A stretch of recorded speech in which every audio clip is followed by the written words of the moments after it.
তো আপনি একটা গুরুত্বপূর্ণ ভিডিও দেখছেন, সেই সময় ভিডিওর মাঝে কোনো আর্জেন্ট কাজের ডাক পড়লো, যেটা এই মুহূর্তে না গেলে আর হবে না। কিন্তু এদিকে ফেসবুকের ভিডিও একবার ছেড়ে চলে গেলে সেটাও আর পাওয়া মুশকিল। কিন্তু আপনি দুটোই করতে চাইছেন, এদিকে আর্জেন্ট কাজ সেরে তারপর আপনি ওই ভিডিওটা দেখতে চাইছেন।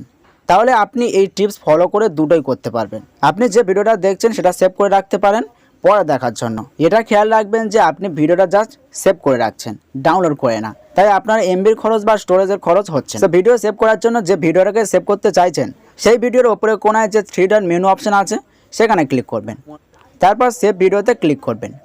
তারপর এরকম একটি ইন্টারফেস শো করবে। এখানে কোন ফোল্ডারে ভিডিওটা সেভ করে রাখতে চাইছেন সেটা চুজ করতে বলছে। এখানে যে কোনো একটি অপশান সিলেক্ট করে নেবেন। তারপর নিচে এই সেভ লেখাটা উঠছে কিনা সেটা লক্ষ্য করবেন। এবার এই ভিডিওটা দেখার জন্য প্রথমে আপনার ফেসবুকের হোম পেজে চলে আসবেন। তারপর ডান দিকে ওপরে কোনায় থ্রি লাইন মেনু অপশন বা প্রোফাইল আইকনে ক্লিক করবেন। দেন এখানে পেয়ে যাবেন সেভ নামের একটি অপশান। এই সেভড অপশানে ক্লিক করবেন।